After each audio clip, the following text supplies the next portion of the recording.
Yo,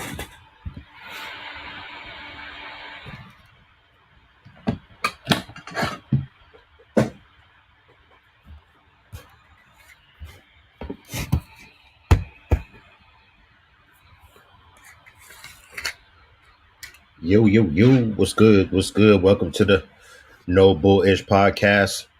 We about to get that interview popping as soon as Ashton finishes his food. Uh, Got to understand a lot of the times we be bothering, we be bothering some of these people's personal life at the same time that we. Let me fix this. We be bothering some of these people's personal lives, man. They be have to do some personal stuff, man. We take them away from their food, their dinner. So give us a moment. We'll have Ashton right on. How's everybody doing today? Having my little cigar, enjoying the drama.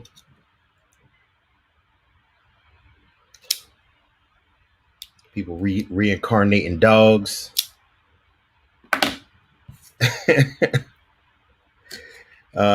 It's crazy, man. You know what's going on in this community. Salute to them, though.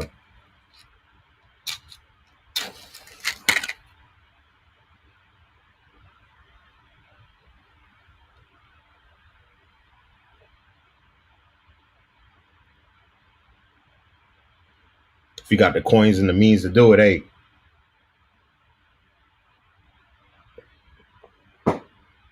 So be it. So waiting for Ashton on 30 bound from 30 bound Kennels to jump on.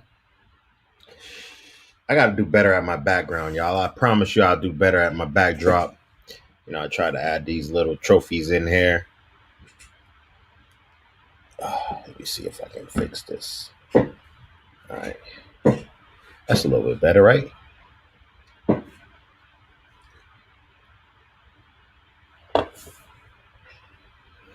So, how's everybody's day today? Let me go into the chats. What it do? What up, Joel? Good evening. Was good watching my Bremlins grow. That's what's up, man. Ain't nothing wrong with that.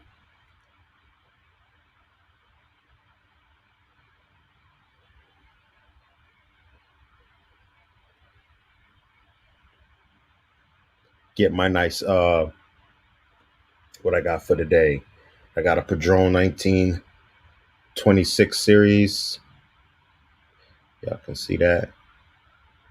I don't know if I got any brothers of the leaf. Only I know a lot of y'all smoke that bud though. I used to do the same thing, man. If I was back on, I'd be blazing a fat blunt right now. But I can't do that right now.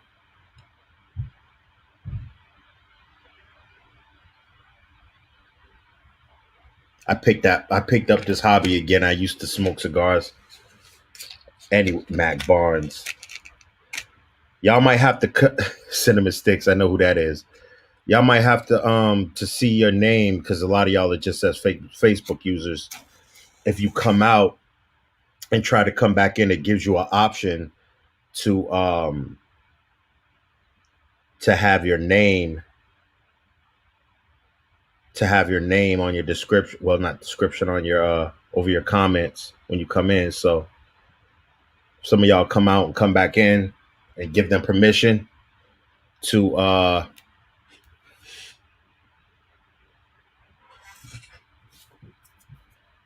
have access to your Facebook. You'd probably I see your name.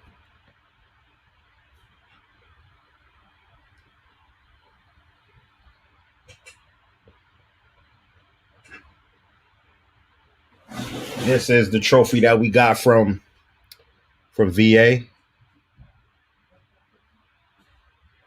The show where our host Ashton's granddaughter, I would call granddaughter from daughter from Brimm, cleaned shop. Can't remember her name. I should remember her name for the ass whooping that she put on us. Beautiful Brim daughter. What's up, baby? Love you. Love you too. She racked up like 4 of them. This is an old one. This is an Allentown one. Got a little dust on it. Sorry.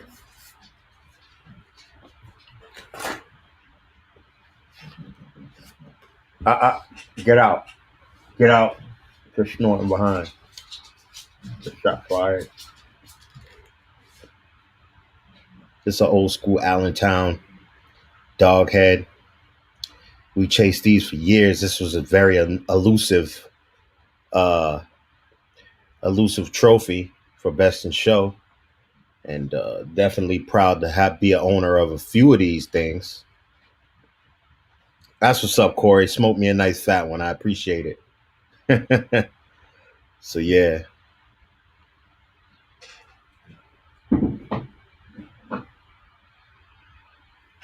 The next one we won from a BBCR show. Yeah, he's right over here, man. He's right over here chilling. So, check this out. I'm going to put the link in the description before Ashton comes on. Hold on, let me see.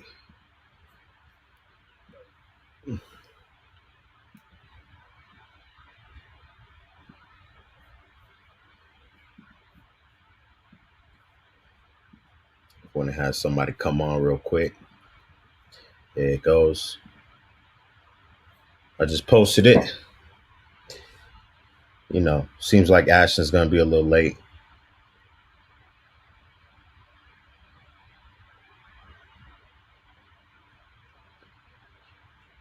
Somebody jump in, save me.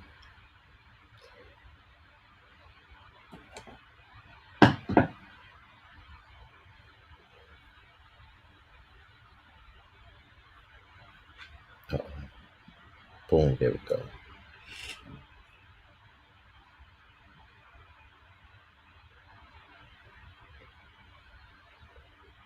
What y'all feeding y'all dogs in there right now?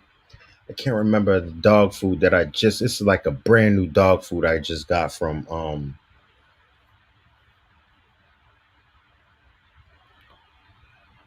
Jerome. Jerome, if you're inside the chat, man, let me know what dog food that is.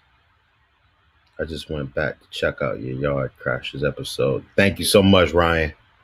Thank you, man. That was we had F Dub working hard that day, running back and forth Rhode Island. I stay at one end. Jerome, Jerome and Rob stay on another end, like 45 minutes away. So that was a blessing to be on Yard Crashes, man. It's a blessing to have a friend like F.W. Spielberg. Let me see.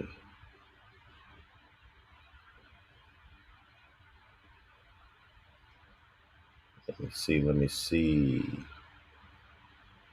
So my friend Danny Cervantes has a friend whose wife had a premature baby, and we're asking everybody to go hit him up. You know, he has a GoFundMe. I got you, Ashton. I'm gonna put you right on a GoFundMe, and what we're gonna do is tomorrow I'm gonna have him on so we can help that family out a little bit further with my platform. I told him we'll help out. I'm about to put you on right now. My brother is in. The man of 30 Pound Kennels, the owner of what I told him was going to be one of the tightest dogs in the American Bully game, Brimm. We have him on right now. So let's get this thing popping.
You. What's going on? What's We have good, my boy? we have the man on, Mr. Ashton Edwards. What's going on, family? How you doing today? And hey, blessed and highly favored. You feel me? Yeah, hey man, it's an honor to have you on the show. Uh, you're a very busy man, so man, and thank you. I thank you for your time and your efforts to come on here. Um, how's everything going out there? And where you at? You said Fort Worth, Indiana. Fort Wayne, Indiana. Fort Wayne, Indiana. I Man, apologize. hey, I'm so glad. I'm so glad that you said that because I don't think people realize how busy I really am, man. A lot of people think that I'm just antisocial and I'm Hollywood and stuff like that when it's the complete opposite. I work 48 hours a week. People think, oh, he got top dogs. He must be at the crib all day just racking in stud fees, but I still got to have some type of income on paper. You know what I'm saying? So I work, day in, day out. I get my grind on. I go back to work shit Friday. So to everybody in I am telling y'all right now, this is a very, very, very busy man. He works very hard. And some might think he's flashy and all of this, like he said, Hollywood. But this man works hard for it, man. He grinds really, really hard. So it's not just dogs that he's you know, stunting off of. He's stunting off of his blood, sweat, and tears that he does behind that. So can you tell us about your job, if you don't mind, man, what you do? Oh yeah, I work at a steel mill out here in Fort Wayne, man. So I'm in there 12 hours a day working swing shifts. So like some people who have bred the brim, they know like some weeks I'm working days, whereas you got to tell me the day before if I'm shipping out semen so I can get a schedule. And then some weeks I'm working nights where it's just you gotta hope that your phone call wake me up type shit. Uh, so I'm in there every day, man. I'm talking about I'm in a Taylor lifting anywhere from 15 to 20 tons of steel all day, sweating my ass off. And so that's why some people, man, I try not to be short. I try to be as transparent as I can with a lot of people, but when I'm at work, I'm at work. I'm dealing with deadly equipment. One wrong move and I'm squishing somebody or I'm running somebody over. So I really can't. I can't. When I'm at work, I can't communicate as often as I can. Funny enough, man, Monday I had a breeding.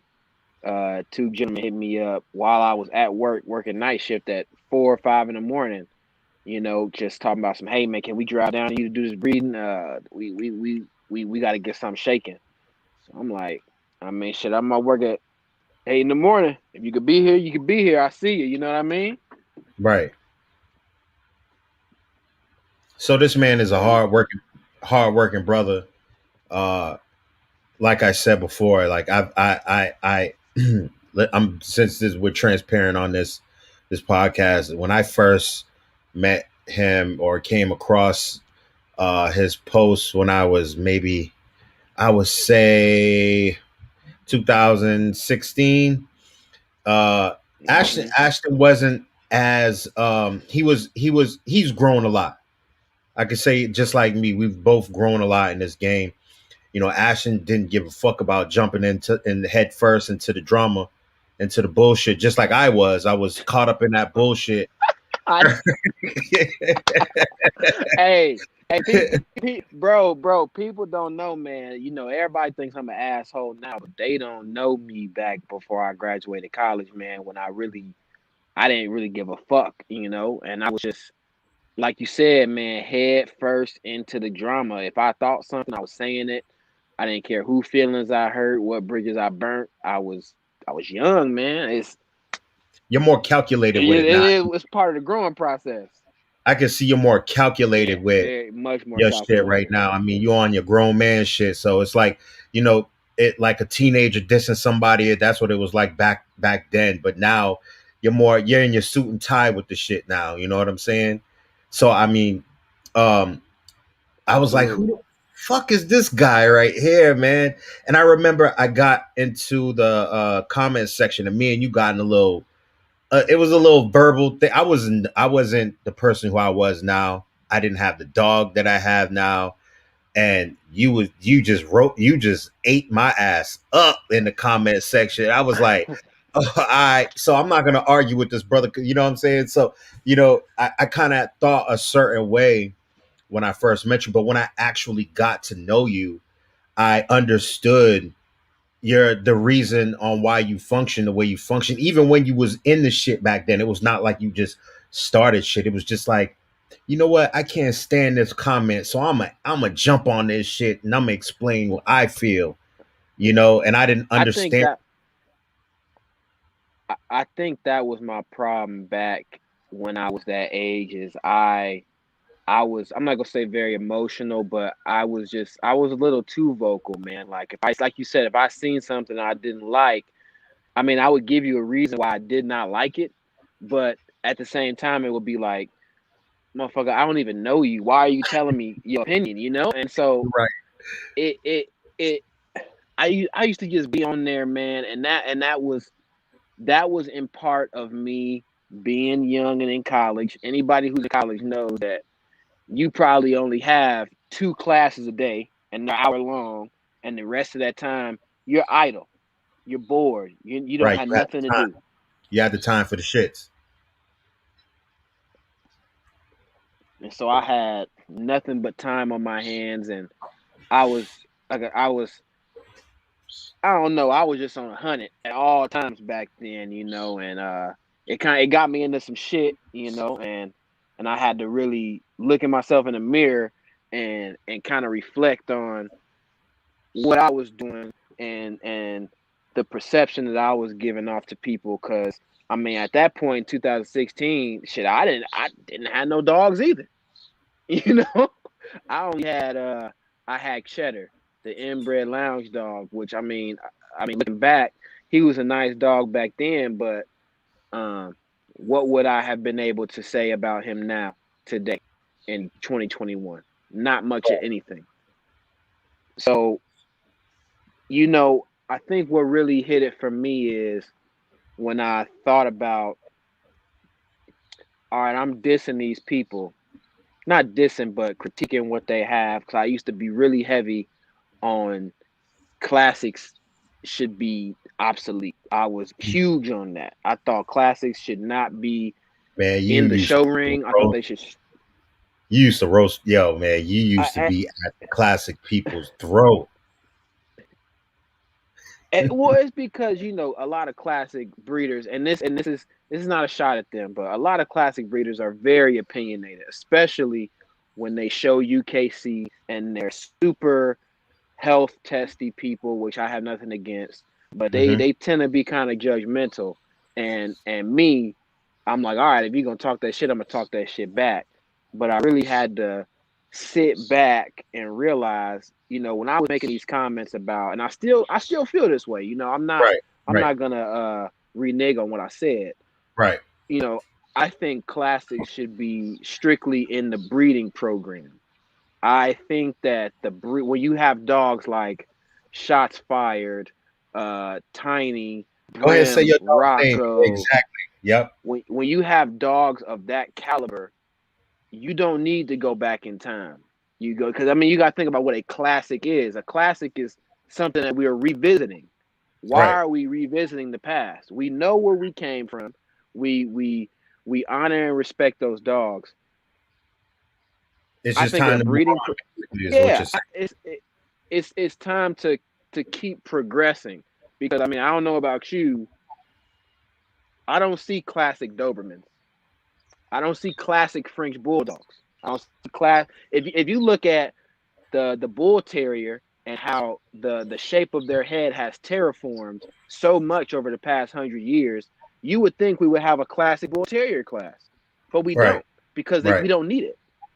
Exactly. And so I had to look at myself. I'm like, I'm telling these people that these dogs should be strictly for breeding programs. These are going to be some of those same people who are going to come to me trying to elevate their stock using my stuff. So I got to stop going online and ration this person's life because there are 10, 15 other people watching me and they're like, well, damn, if this is how he feels about my stuff. I don't want to fool with that guy. So this is who we talking about. We're talking about and a lot this is Brim right here. I first seen this champion dog, Brim. champion Brim. I'm sorry, I put that respect on his name. I first seen Brim, and I think it was 2018. Wasn't it at Nationals? Didn't you bring? Was it? Wasn't he? Was I he think at that was National? 2000, 2019. 2019 Nationals, and I remember seeing the first time I seen him. They were saying, let's see Grand, let's see champion Grimm's offspring." So it was you up there. It was Baby Cakes. It was two other dogs. I can't remember. Can you let me know who those two other dogs were? It was a fawn dog, I think, It a fawn was and white dog. it was it was Detox up there. Detox was Mm-hmm, up there, owned by JJ Mullins.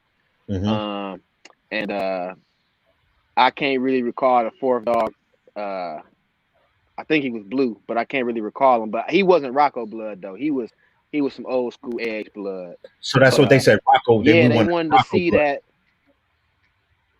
Yeah, they want that Rocco bloodline. So we had that blue dog eventually ended getting up off the stage, but we had Detox on one end, which is a Rocco son, Baby Cakes in the middle, another Rocco son, and then you have Brim on the outside showing off that grim blood. And I think what's his name? The dude in Louisiana. I think his name is Daniel. He owns that dog. I knew it was gonna happen. He owns a nice fawn dog down there in That's Louisiana. But I remember the fawn dog. But out of he all of those he out of all of those dogs on that display, I looked at Brim and I said, "Yo, this dog is special." And I remember seeing you in Allentown. You remember that time in Allentown? And I told you, I said, "Bro, I love your dog, man. absolutely. Your dog deserves to be a grand champion. I know you don't have the time to campaign him, but this dog right here easily will be a grand champion. One show, he'll take all the classes. I believe it." And from what he looks like then when I see him in Allentown to this picture right here, I remember you put this picture up. I was like, what the fuck is this dude feeding this dog? So the way people look at shots And fired that is the way I look at your dog. absolutely, And man. I remember that show because go ahead, my bad. not just that, not just I'm sorry for interrupting, but and not just that, this dog is producing his ass off. So anybody that's in the comments or watching this video, hit Ashton up, man. Because this boy right here, I said it in a post the other day. I said this boy is gonna catch up with Waffle House easy, like fast. Because if you keep producing what and I know you are, like the dogs that were in Virginia. Can you please tell us that dog's name and that just kicked our asses in the fucking in the champion I in the grand think champion class? I think you're talking about Cody and Eliza's female, the Yes. lilac one. Oh my God, Yeah, bro. that is She's a that's special female. Napalm. Now, now, believe it or not, man, the producer of that dog, his name's Billy Mala. He lives out in Pennsylvania. Hmm. Um, he drove out here in a snowstorm to breed to Brim. It was No worth it, cap. boy. He he drove out here, man. We did the breeding. I met his daughter. I met him. Um, and he was real happy with the litter. And then Cody, Eliza would hit me up, and from the moment they showed me like pro pictures of that dog when she was a puppy, and Cody and Eliza tell you this, I'd be like, yo, like y'all got something special. Like, please put in the work with that dog. It will pay off. I would tell this all the time. I would say invest in a camera. If you're afraid to get in the show ring, hit up Hannah. She will show the dog for you. I was adamant with them, and that shit paid off, man. Like they've been going crazy, man. Like they really have. Like to say that Brim has a grand champion daughter, and I think I'm not sure because I don't keep up with records, but they told me that she might be the youngest. female grand champion. She's the youngest female grand champion that um hold on, I'm trying to bring the picture up of her. She's the youngest female grand champion to be a grand champion in the middle of shows. So like she champed out she was a champion coming into the show, right? Was she a champion coming? Absolutely. Okay, so she took all her classes in the champion class, went to the grand champion class, and then took I think it was four best in breeds and three best in shows. She's the youngest grand female grand champion to do that. I'm about to show y'all a picture of this monster. Y'all will see what I'm saying. Uh this is her right here. Man, this dog is beautiful, man. Mm-hmm. And that's what she did during the show. And she won at the end of the show. The dog that basically cleaned house did the most work in the show. She busted our ass around that ring, man. I'm gonna tell you right now, and it was an honor to be in the ring with her and to be. This is what I live for. I live for competition. A lot of people um, think that, uh, you know, oh man, you didn't win it, but look at the dogs. Look at the privilege you have to be in the ring as a champion or a grand champion, and just to compete at the highest level, no matter where you are. You know, you're creme de la creme of the whole room. If you're a grand champion or a champion, and can you tell us how many champions and grand champions Brim has produced so far, sir? If I was keeping track, Napalm is the grand champion. Demetrius Bird produced a champion daughter, and Eric Soto uh, purchased a champion daughter. She's Fawn, but she's a champion. And then I think one of his daughters that I produced, Gigi, she is in California. I think she's like one major away from being a champion. Because a lot of people don't realize Brim wasn't bred till he was like almost one. He didn't have his first litter till he was almost one.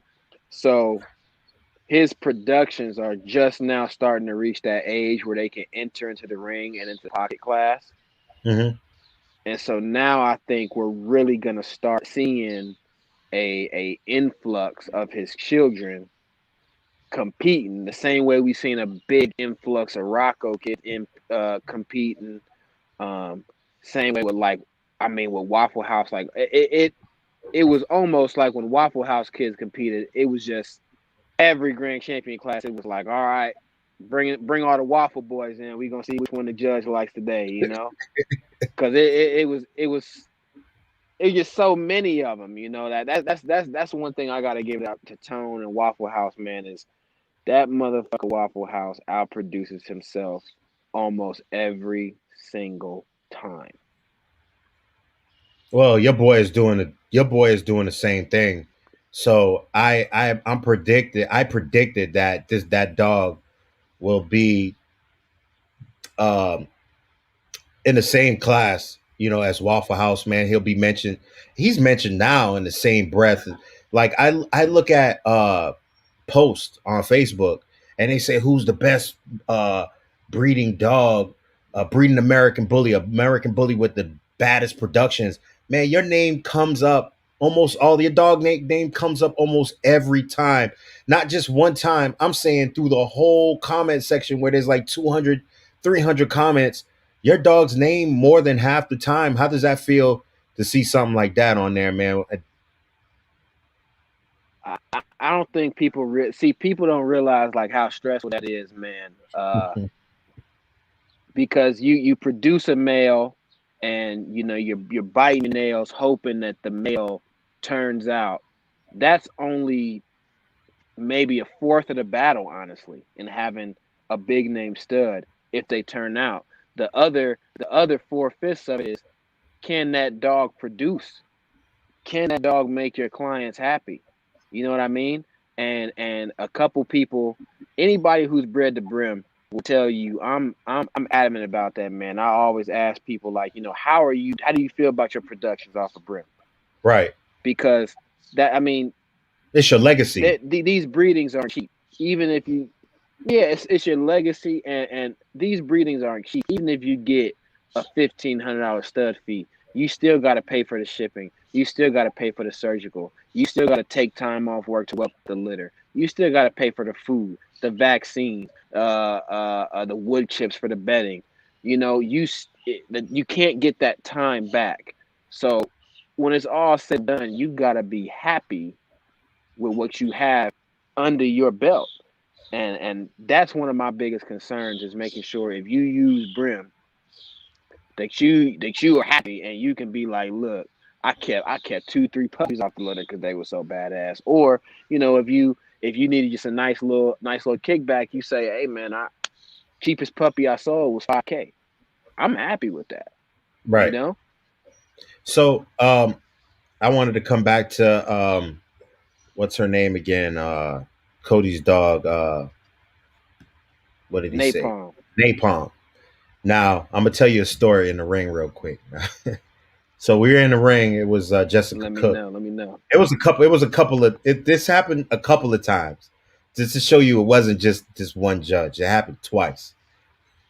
So she's in the ring. She's behind me, right? So I see Jessica Cook. Matter of fact, in front of me. So I see the Jessica Cook checking a dog, and she reached right in between the legs, right? You know what she was feeling for, right? She Yeah. was feeling for nuts. You was looking for them nuts.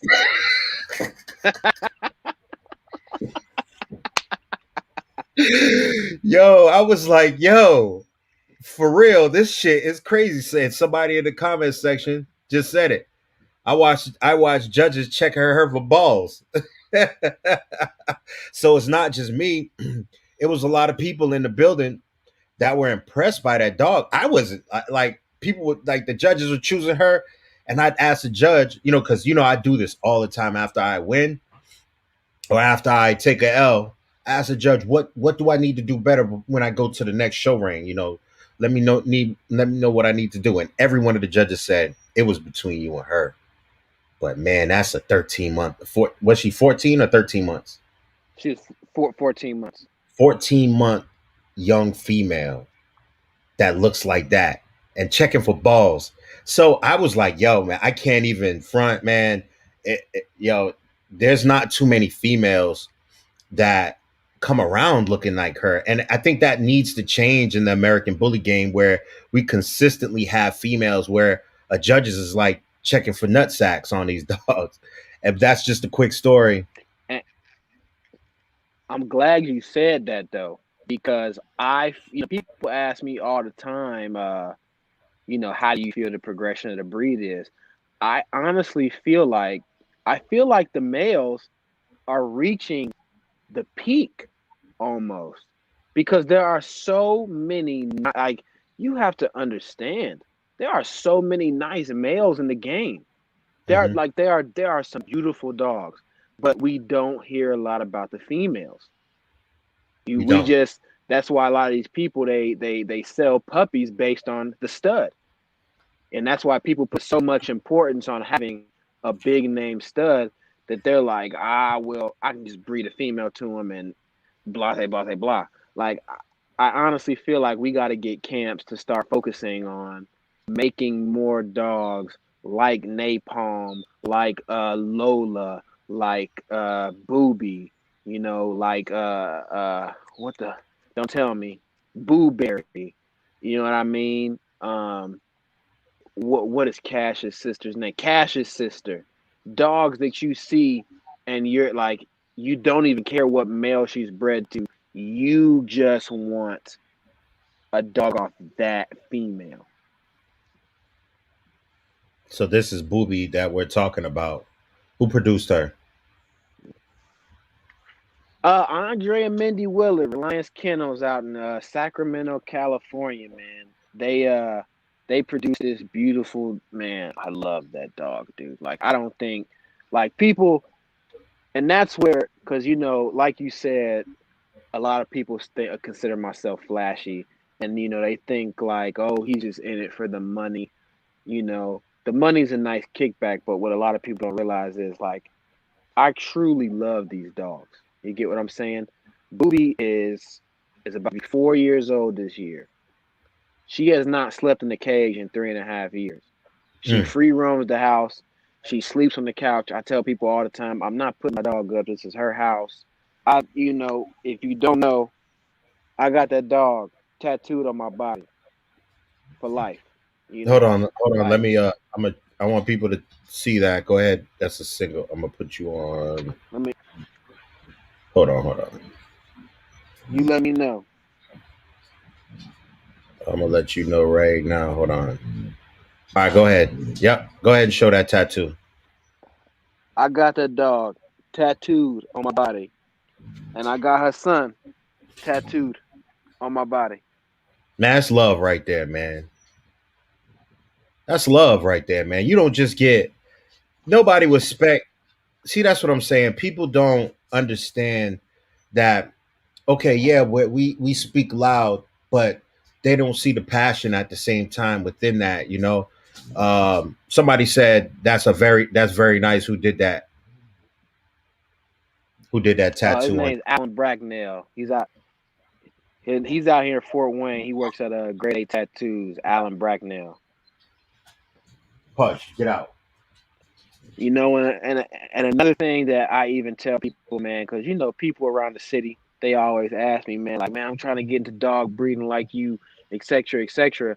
And I ask them the same question. I say, man, do you even fucking like dogs? Not Have you just ever like owned a dog? Because you gotta understand, bro, whelping the litter ain't, especially with the new trend of everyone getting C-sections. A lot of people don't know how stressful a C-section mom can be. You know what I'm saying? So you because your have dog to can live or die really. on that table too, They man. I could mean, die on. They could die on that table, or they could survive. They could come home and not know that their puppies are in the whelping box, and they will kill all those puppies. right. And then at that point, that's negligence. You did that. You got to be on top of everything when it comes to. See, a lot of people don't understand. They see the price tags that we make. They might see you on there and I don't know if that was a chinchilla or if that was a fur coat Oh that you yeah, had on. that's a chinchilla. So you That's had a that you chinchilla. had you had that dope ass chinchilla on. You had the bling That's on. that's my favorite coat. You had the Rolex on. People don't understand how much work goes in behind all of that. They just see that right there and they think, boom, I'm gonna have my first litter and I'm gonna do this. I'm gonna do what Ashton is doing. I'm gonna breed to Brim and I'm gonna do the same thing. But they don't understand. A lot of people don't understand the work that comes behind that. They don't They don't. understand the sacrifice that A, comes a behind, lot it, of especially when you have a a job lot too. of So people go a ahead, lot brother. of people think I came in and all. A lot of people think I came in and all that shit just happened like that. You know, I've been I've been trying to breed dogs since 2012. It didn't take off for me till 2018. People don't get that part. They don't understand that when I first came on Facebook, I didn't come on Facebook with my real name. My name was Griffey. A lot of older breeders, they know me as Griffey Edwards. You know what I mean? And Hmm. I had to rebrand myself and come back as Ashton because Griffey had such a horrible rap and such shitty dogs. So I had to come back as Ashton with a whole new game plan, a whole new mindset. You I was redefined yourself. spending. Yeah, I mean, I'm talking about I was spending 500 to $1,000 on a dog, 500 on an ear crop. Dog wouldn't turn out. Do the same thing two, three, four times over. So I was losing a lot of money. I was putting myself into the negative way before I ever got myself into the positive. And and when I finally was able to get into the positive, I did the right thing first. I bought me a bigger house with a bigger yard. I was able to be able to spoil my kids and get them some nice things for Christmas. But take care of some of my debt. Like the shine was not just boom, boom, boom. It took a lot. A lot of people don't even know. Like I mean, I was struggling for a little bit, you know what I'm saying? I was in an apartment. You feel what I'm saying? Like trying to be a breeder in an apartment. And it takes a lot of hard work, dedication, and just really sticking to your guns to succeed in this. And I think the reason a lot of people don't succeed, or I'm not gonna say not succeed, because I mean, if you're having litters and you're selling puppies, in my eyes, you're succeeding. But they're not getting the response that they think they want is because they go about some things wrong. You know what I mean? They don't put the legwork in. Like you countless miles on the road, countless hotels, gas money. You know what I mean? Mm-hmm. Showing and campaigning shots fired. Like a lot of people aren't willing to do that. They just want to post. They just want to buy a badass dog, post a cell phone picture of it on Facebook, and be like, "All right, y'all need to be liking this. This dog looks better than so and so's dog." But here's the difference, bro. They seen so and so's dog in person. They got to put hands on so and so's dog. So and so's dog is out here producing. They're producing bulls. What is your dog doing other than looking good on a cell phone? You know, Right.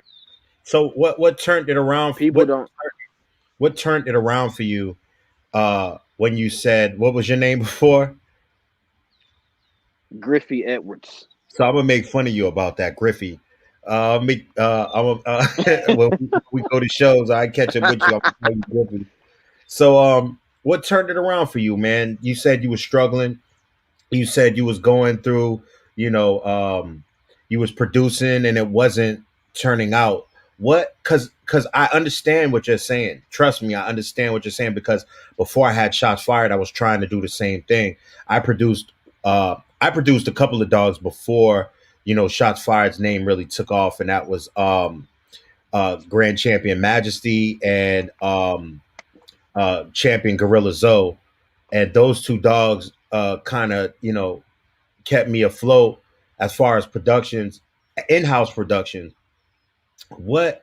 And it took me now to understand how I should actually breed for myself and not just for the public, not just to push dogs off. So now I'm dealing and coming into my own where uh my not my first in-house breeding, but a breeding that I envisioned for myself. Because we all can breed dogs. We got a good stud in the house.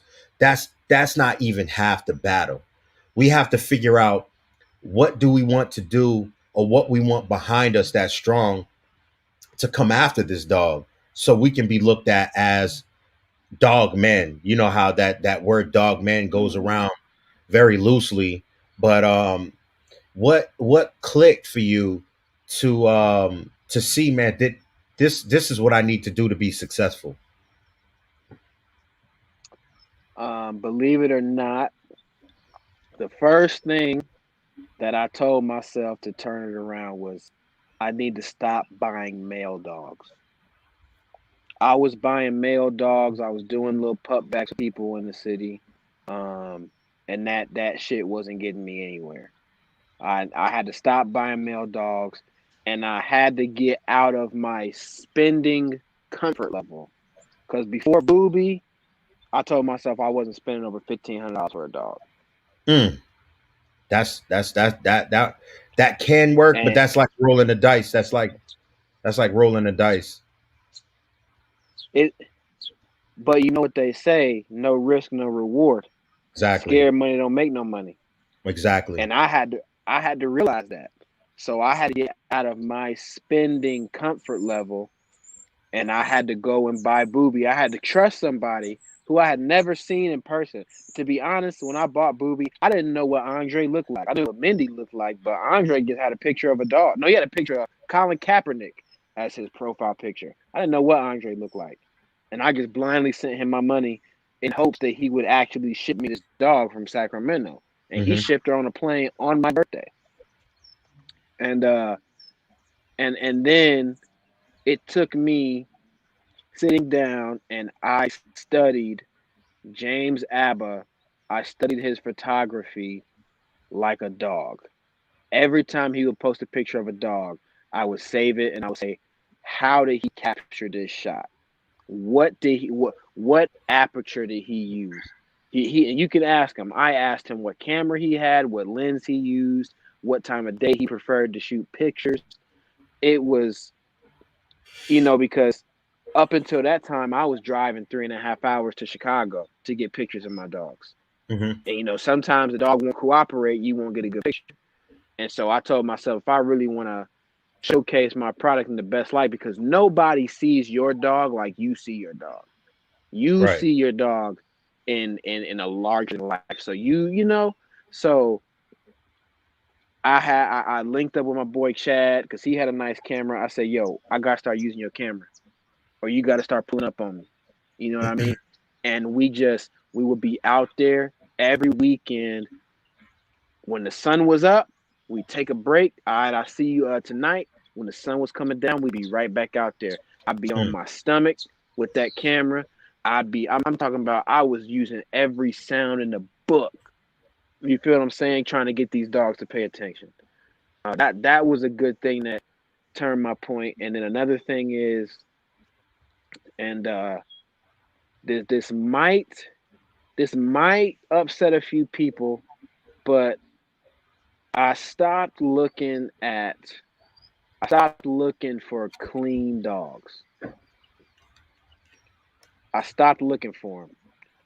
I started looking at clean females like Booby, Right. and I said, all right, I got the female that's clean, but I want her to be bigger. So I looked, because when I bred the Grimm, everyone said he's sloppy, he's overdone. They said he was long, he's got a bulldog face. I mean, now if you look at the dog now, Grimm is far from a bulldog face. But Yes. these are the things they said when I was going to breed to him. And I said, everything that you guys are saying about this dog is making me want to breed to him more, because I know he may throw a clone of himself, but more than likely, I'm going to get something that's right in the middle, which is what I feel out with Brimm. Something that was the perfect blend of Booby and Grimm. So now he's clean for the show ring, but he's also extreme. He's got the bone, he's got the presence, and he can produce. You feel what I'm saying? Right. So And I guess, like, you basically took you basically reevaluated your program. You went back to the drawing board. Like I commend that, man, because you know what, a lot of people in this community are too proud to do that. They're too proud to say, you know what, this ain't working. Instead, they try to fit a piece of a puzzle that doesn't even fit inside of the part on the board. So they'll they take a kennel piece and blind. just try to, yeah, they just force it in other words, kennel blind. So you seen something that you really wanted and wanted to go after and said this will mesh good, and you just took that chance and did it, and you came up with the dog that you wanted. Man, because you won't believe, people still don't believe me, but I had inboxes every day saying do not use Grimm. They showed me some of his productions to like a classic female, and they were like, he can't produce, he can't produce, he can't produce. And I'm like, y'all don't know what y'all talking about. I'm like, trust me. And then right around that time, Khan had produced a litter off of him, the litter that produced Kamikaze, and that litter was ridiculous. Like, it was crazy. And then that's when me and Brunel Innocent, Mm-hmm. we were like, yo, like, we seen something in that dog that a lot of people didn't see. And so we were like, yo, matter of fact, let's monopolize this.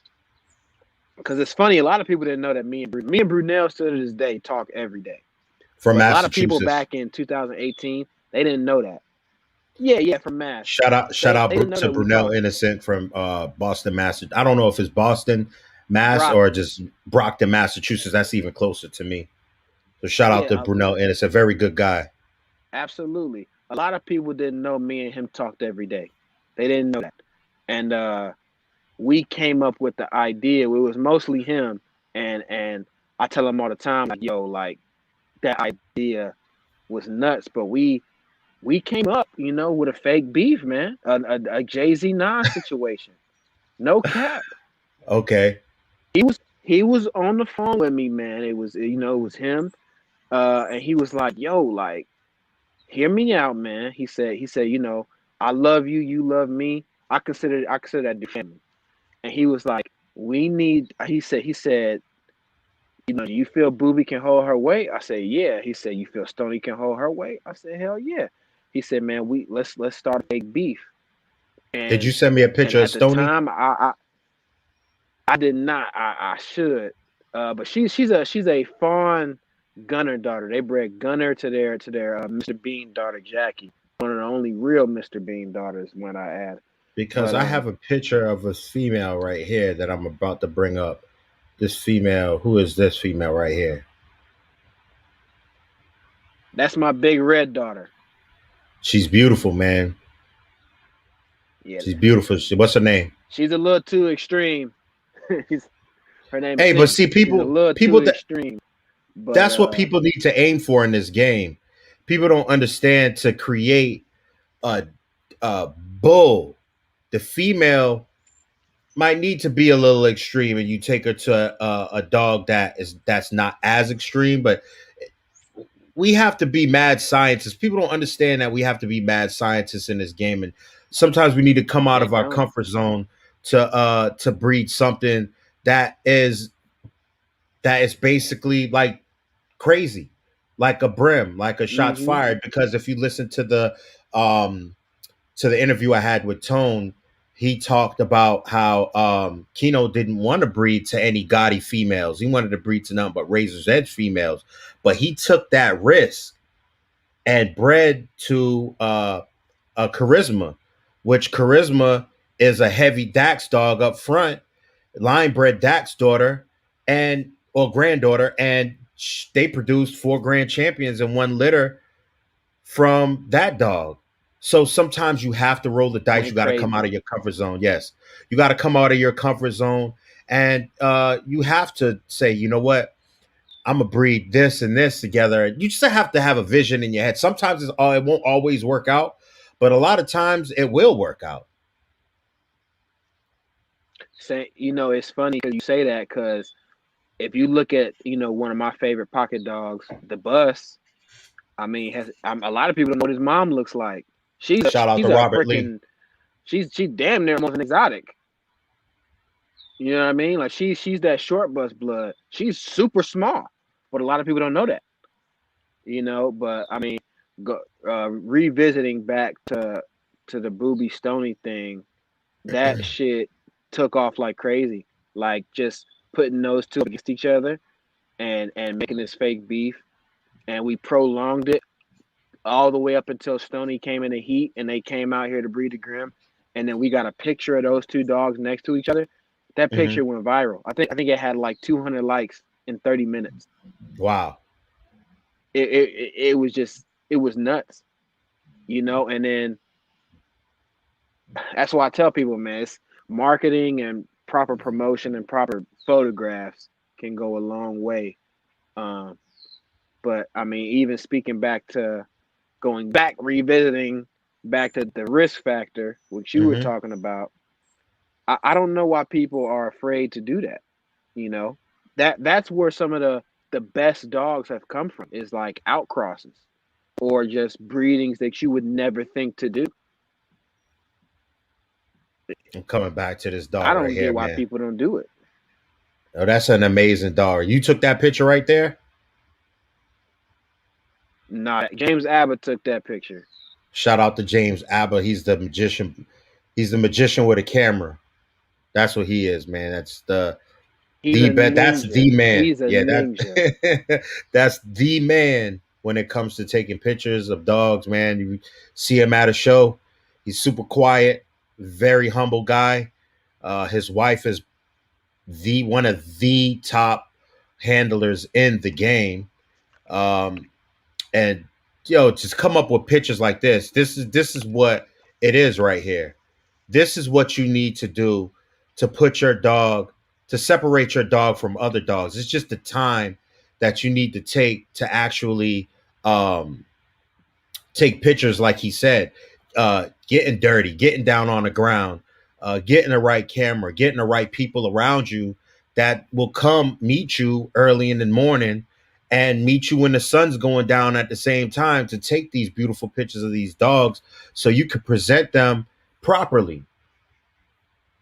And that's where people they mess up so bad with the photographs because they want to sleep in. They don't want to get out and take pictures till, you know what I'm saying, 11:30, 12 o'clock in the afternoon. And by that time it's too late. You gotta be out there. You gotta be out there at like 7:30, 8 o'clock in the morning when that sun, like on that opening scene of the Lion King, when the sun is halfway on the horizon. That's Mm-hmm. when you got to be out there taking pictures because that's when that sun is really going to hit your dog in the face and it's going to accentuate those muscles. It's going to really show that bone, that expression. If the sun's on top of you, it's going to make your dog look little because all the Right, just shadows are on it.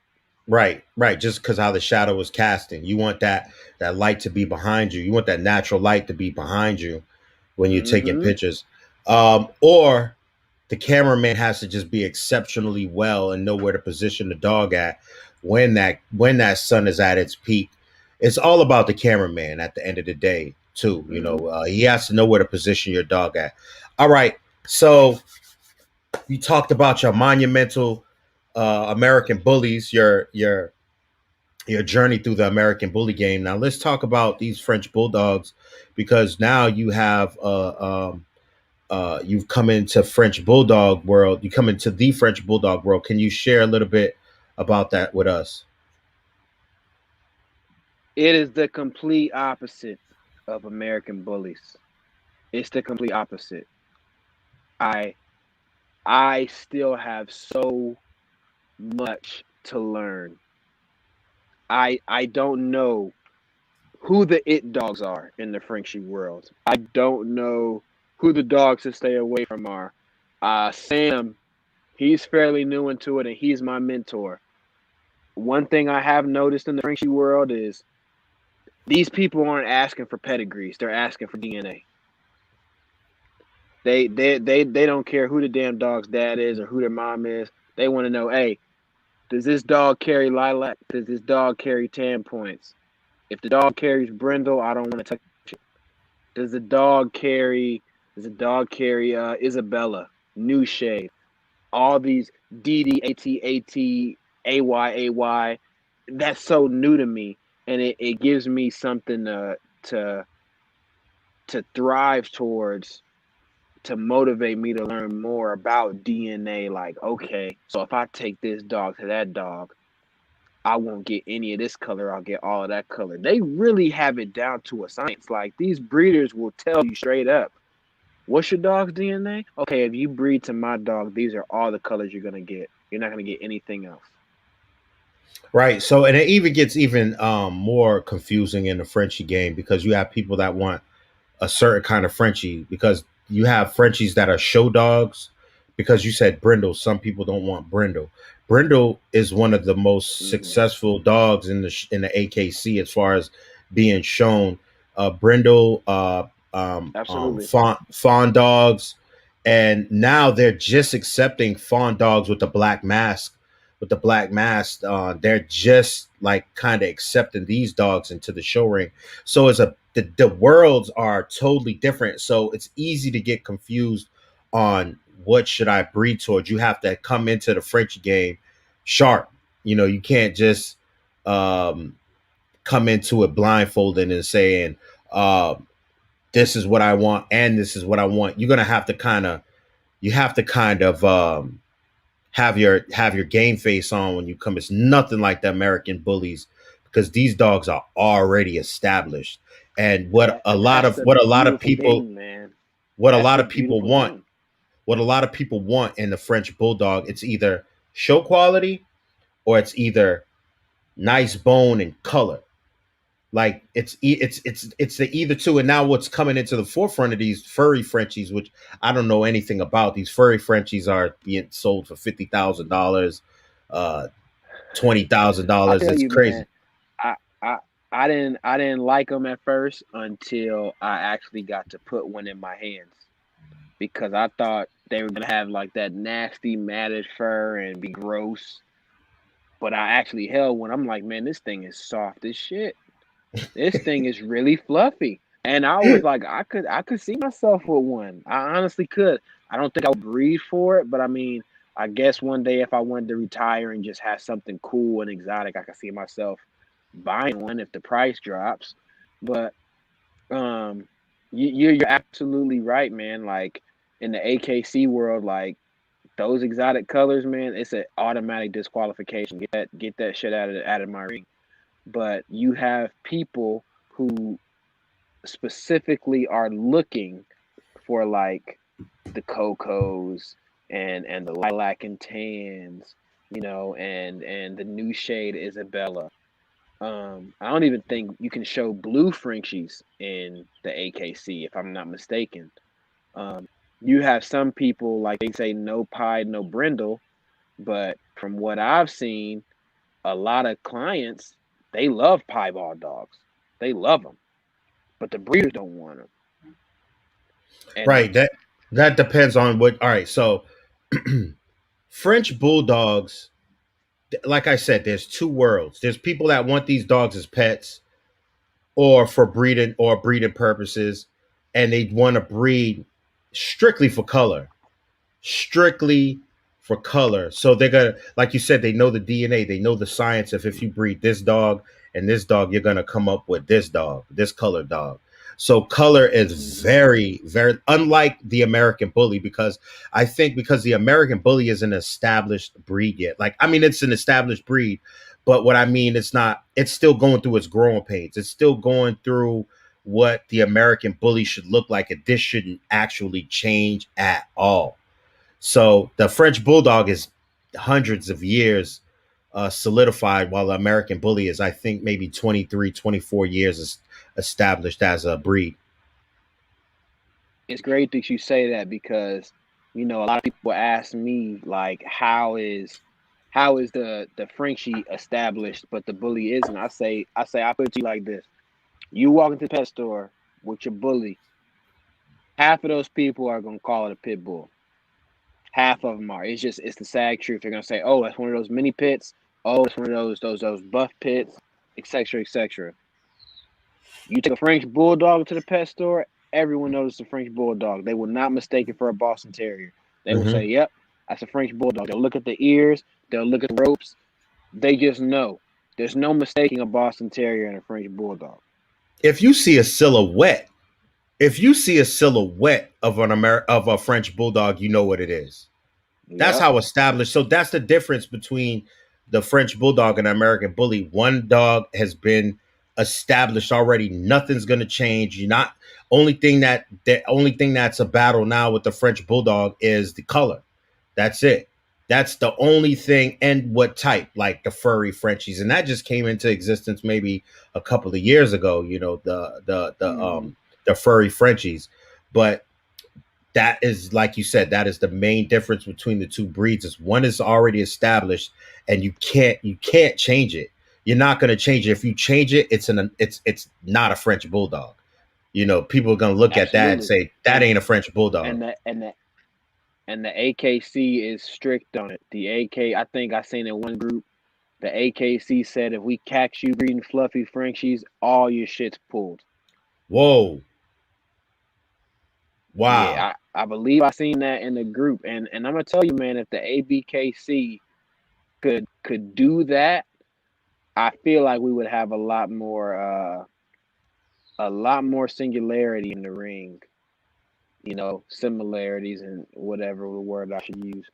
But I just feel like people would take it more serious, and this isn't even a jab at exotics. Because I tell people exotics are their own breed. I'm a firm believer in exotic. You have the American bully and you have the exotic bully. So Hmm. so when people try to shit on exotics like, oh well, they're ruining our breed, they are their own breed. leave them to their own business. You get what I'm saying? Um, but we got to figure out what the breed calls for and what we will and won't accept. And I think part of that starts with taking certain classes out of the show ring. Another thing I think XL shouldn't be in the confirmation ring. I believe XL should be working in a working show. They should be doing Right. the weight pulls, the agility, you know what I mean? Whereas the standard and the pocket should be in the show ring. That's what I think. I think that will help unify the breed, give it a more cookie cutter silhouette look. Right. And the thing, another thing that I have to gurgitate is a lot of people they'll post a picture of dogs like Rocco, Mufasa, Rye, Bistro, and they'll say something like all four of those dogs are American bullies. They're all grand champions, All different but dogs. they all have different faces, right? Hmm. I don't think these people have looked at pit bulls. You know what I mean? A huge part of this breed. There are a lot of pit bulls that look completely different. Even the head shape, even the top skull and the muzzle. I mean, the top skull and the muzzle is a dead giveaway. Let's not even talk about weight. You know, Hmm. and it kind of upsets me when people say, "Oh, the American Bully comes from the Pit Bull Terrier." Where? You tell me. Maybe the classics. You can, like you said, no, not shitting on the classics, but that's the entry breed. And I don't even think a classic looks anything like a Pit Bull Terrier. You know, because what separates these dogs They is, don't. When I mean, it is the head shape. It totally is a totally different dog. when you look at that, man, it's like the it's almost like you look at this dog and you kind of like gain a little bit of distrust for some of these forefathers because you say, man, you did not selectively breed that to this. There's no way. I think if I'm not mistaken, in the ADBA, pit bulls are supposed to be like 35, 40 pound dogs. How are you American selectively? um, American Pit Bull, the largest they should be in weight, male and well, for a female or a male, I think it's like 65 pounds or something like that, or 60 pounds is the heaviest that a Pit Bull Yeah, Terrier that's should the be. heaviest. So how do you tell me you selectively bred a dog that's on average, let's just say 45 to 50 pounds on average, Hmm. to these 95, 105 pound beasts? It's not possible. No, It's just I not think possible. You know, I you think can people you like can just. you I can think tell me people would you just want to making all talk and these point. breeds. Mm-hmm. People just want to Absolutely. argue about certain things, man, and really don't know. And it's just easy if some people just shut up and just do their study and do their work, and just study science. And the science is just the observation of nature, you know. And if you observe and don't use your mouth, use your eyes, use your brain, and soak in all of that, you can easily look and say, and these dogs have nothing to do with American Pit Bull Terriers. And I think that is uh, a fault for our people that came before us that used the secret sauce to Yeah, produce these dogs and wasn't very open about it, where it should have been open, so we know what, these dogs consist of. You know what I'm saying? Because if you look at the American, and I'm sorry, just to come back to the exotic, um I think when American bullies were first came in the game, they were looked at as exotics to the pit bull people. You know, they were. they were looked at as exotics, and now we're on.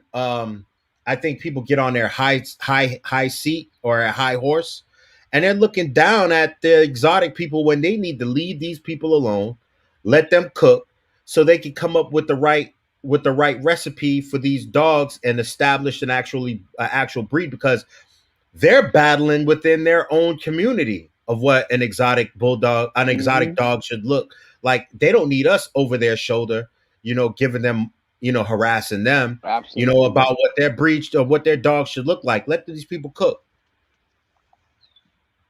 I'm telling you, them some of the coolest people. They send them some of the cool. Like I go to those shows, man, and the exotic scene is real big on the East Coast. I go to them shows, man, and them are some of the coolest people I've ever met in my freaking life, bro. Those people are so chill. They don't judge. They just say, "Hey, man, you like what you like. I like what I like. We gonna keep it pushing." And I wish more people had that mentality. Like, you know what, man? Like, he might be. My biggest thing. My biggest thing is, as long as they not lying on me, then I don't care. Let me read this comment. In all other breeds that don't have classes, when the height changes, it usually makes another breed. For example, bull terriers and the minis. Another example is the schnauzer. I don't know if that's a girl or a boy. I can't see the face. I can see the name.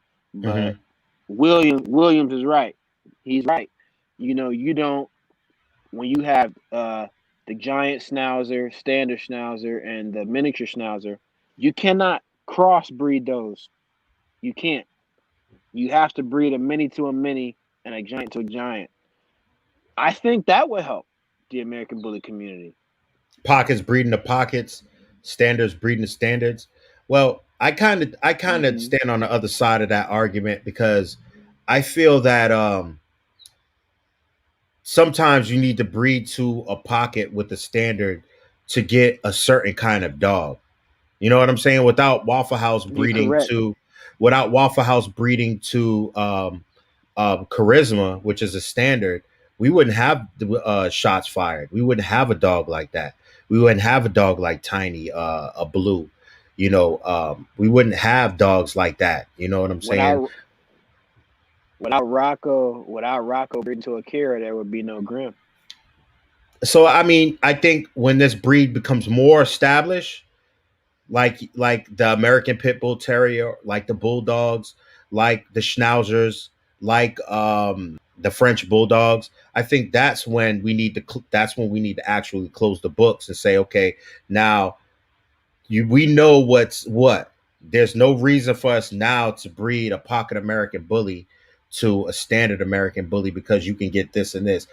But I don't know. I love the pocket and the standard mix, because I don't now I don't think the genetics are strong enough yet to do that. So now I'm kind of on your side because I think we need to solidify the genetics. We need to get it to where all dogs in the litter are similar. Not necessarily you're always going to have your pick of the litter, but we need to get it to where they all share the same traits. There is no quote unquote last pick. There should just be first pick. There should be the outstanding outlier and the general population. yeah, I definitely agree. I definitely agree that we need to come to a point where all the dog there's really no last pick. There's all it's hitters in this. Just like the French Bulldog. Yeah, there are last picks, because if you want to start breaking it down to structure, that's a whole different story when you want to show or something like that. Um, but I want to thank you, man, brother, for coming on, man. I see it's getting dark over there. The light, your natural light is Oh coming yeah, down on your ass. And I just want to it's thank you for it's your. coming. It's coming. I just want to thank you for your time, man, and thank you for carving some time out of your busy schedule, because I know you definitely can be doing something else. And I'm glad that you came on so people can see this party of Ashton Edwards, because people have, just like this breed, people have a misconception of who you are behind the scenes. And I think this is one of the first interviews that you've actually done, so you could let people know who you are and show people the real you and how you actually feel. So next time this man comes on, just pay attention to what this brother is doing, man, because this brother is a trendsetter in this game, right now with the American bullies. And I'm telling you right now, his dog Brim is gonna be cut in history. Yeah, yeah, yeah. I love that dog, man. I love what you're doing. I love the promotion that you're coming up with. I love your work, period, in general. Everything that you're doing, from the real estate to dropping game to and some people like this. You drop truth, right? The truth is like Mm-hmm. natural vanilla. If you take natural vanilla off of its tree or off of its wherever a plant, if you eat it, it's not palatable. It's not really that good. But you when you start, people have to have certain things sugared down and mixed so you can have that vanilla ice cream to where it tastes better. But that's not how you are. You're the straight vanilla bean where you're giving it to them raw, where they're like, man, I don't even like this, man. But it's the truth. It's the source of what vanilla ice cream is. So without the vanilla bean, without the actual truth and the hardcore you natural plant, then there's nothing. you want to know where I got that from, man? I got that from Khan. That's one thing I got from him because I tell a lot of people, they always say, man, can you link me up with Khan? I'm trying to be friends with him. I say, you don't want to be friends with him. I say, he's not gonna lie to you. He's not gonna lie. He Not a look, bullshitter at all. I'm telling y'all, he's told me to my face, hey, that dog's ugly. I remember when I brought him my Grim Booty litter, and I said, man, I think I want to pick that dog. He like, man, that dog is garbage. Next, I'm like, what? He's like, yeah. Next, that dog is trash.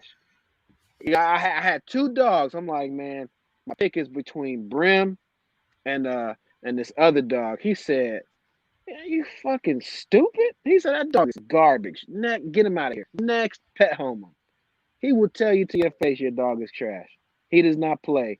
But I'm gonna end this with um, one of the biggest compliments I've gotten in this game was from you at the Allentown show last year.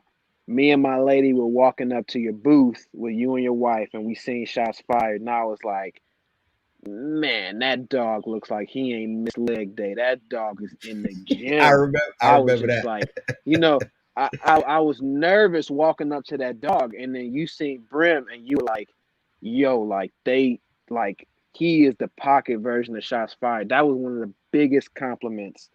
Like, you can ask my girl. We talk about that all the time. She'll always be like, is that the guy with Brim's twin? I'm like, yeah, that's the guy with Brim's twin. Like that. When I hear stuff like that, it's a lot of people think I'm arrogant, but I'm really not. I'm very confident, but I'm not arrogant. But I take a lot of what people say on the chin and to the heart. So, you know, I'm not gonna say I care if people like me or not because I mean, what you eat don't make me shit.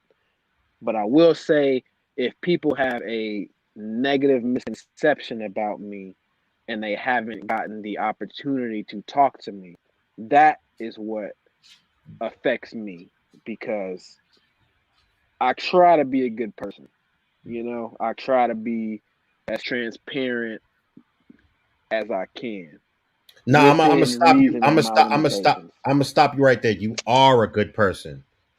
It's not trying to be, man. I appreciate that. Man. You're a solid guy, man.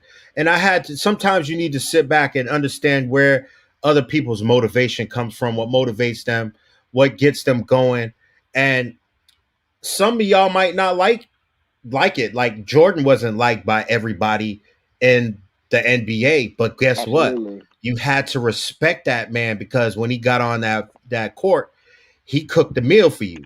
And the same thing I can say about you. Um, Mm-hmm. nobody, they don't have to like you, but what you're presenting and what you represent, it has to be respected. And with that said, before we end, can you share your because I know you really have any more friends on Facebook. Could you share your Instagram feed so people could share you on Instagram? I mean, find you Absolutely, on man. Instagram. Y'all can find me on Instagram at 30B Kennels, 30B Kennels. Well, not all, but the majority of Brim's productions are on there. If you were ever questioning or debating whether you wanted to use the dog or not, if you want to see what he's throwing, I post most, if not all, the productions on Instagram. Um, I want to say, whoever's watching, thank you. I appreciate it. I don't know it all, but I know a little something, something. So if I can help you in any way by you listening to this interview, then I mean it's a job well done on my end, and I gotta thank you, bro, because without you, I wouldn't be on here. You know? I mean, thank you for joining us, man. I'm gonna hit you up after this video. So please answer my call because you're notorious for sending me to the voicemail. I know you've been busy, like I said. But I'm gonna hit you up after this, man. You take it easy, man. It was a blessing, man. Everybody, Ashton Edwards, hit him up. 30B Kennels. That's 30 bound kennels, but you got 30B Kennels on your Instagram, right? Yes, sir. Yes, sir. 30B Kennels on Instagram. Help. He doesn't really need help. Go check this man's TikTok out. This man is cooking. He got that Yeah, pot the of gumbo the on him for TikTok your is ass. booming. So, hey, salute But to you listen, and I every don't run a TikTok. That's all my lady. That's all my lady. man. Hey, she's doing a good job, man. Hey, they need it.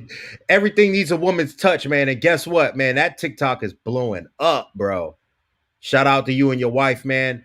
I'll hit you up in a minute, man. Peace, and I love you, fam. Absolutely. I'm sorry about that. I took him off too quick, but I'd like to thank everybody for jumping on this podcast. I mean, we went over this was a beautiful conversation with Ashton Edwards. And the reason why I really wanted to do this video with Mr. Ashton Edwards is because there's a lot of people that don't understand what, this man, they don't get to speak to him intimately like we just did. And yes, we do. Definitely. This is one of the reasons why I did this interview, man. I have so much respect for this brother, man. He has so much cooking. Man, that pot of gumbo is boiling that he has, man. That pot of gumbo, the black eyed peas, mac and cheese he got cooking right now. Man, I'm telling you, man, it is good. It is good. What this brother is doing, man, I respect him so much. And I love everything he's doing in the game. So everybody, man, y'all take it easy. Y'all stay blessed. Thank you for jumping on the program. And see you on the next one. Oh, I'm sorry. Tomorrow, I'm going to have Danny Cervantes on so we can speak on what's going on with him. And he needs us. Okay, he needs us right now because he has a close friend whose wife had a premature birth, and she lost a lot of blood, and they're doing bad. And they need us to come together. So tomorrow at 8 o'clock, I will have Danny Cervantes on so we can speak on everything he has going on and how we can help on this platform. Show love, everybody. Come on tomorrow. Please show Danny Cervantes some love and his people. He needs us right now. All right. Peace.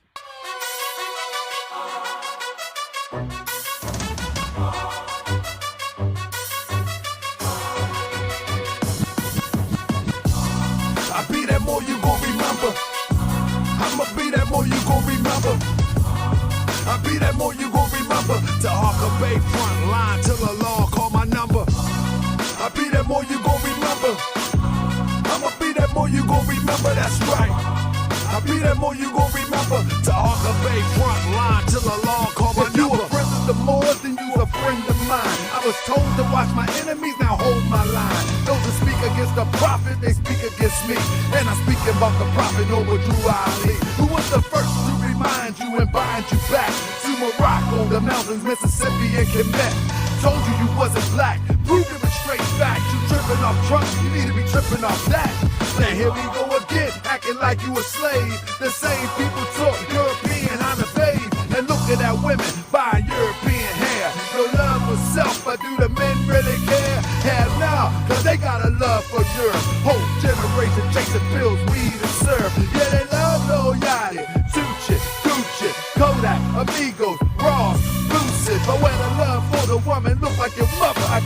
say it's all black when it's under the cover. Now cipher, I be that more you gon' remember. I'ma be that more you gon' remember, that's right. I be that more you gon' remember. To Harker Bay front line till the law call my number. I be that more you gon' remember. I'ma be that more you gon' remember, that's right. I be that more you gon' remember. To Harker Bay front line till the law call my number. All you super scholars holler, this era for the workers. You ain't building on the ground, then you worse than a twerker. You look and sound good, but that's only on the surface. Probably working for the people. Now tell me what's your purpose. Ain't worried about your homie, but know that I know every mo that rockin' fast. He ain't my bro. Yeah, you know I ain't slow. I seen it all before. How they try to kill the prophet, it was all for dough. And some got it right now. Don't say that I'm not down. I'm coming for my vast mistakes. I want my town, my sheriff, my stores, my school, my nation. Sick and tired of the procrastination and debate. Y'all keep hating when love is the savior. You don't love yourself, so you can't love your neighbor. That's why you killing, fighting, marry out of your race. If you ain't for Moore's world, then get out of my face. Cause Chinese love China, Italians love Italy. If you used to love the Moore's world, come on and build it with me. Let's go. I be that more you gon' remember. I'ma be that more you gon' remember, that's right. I be that more you gon' remember. To Harker Bay front line till the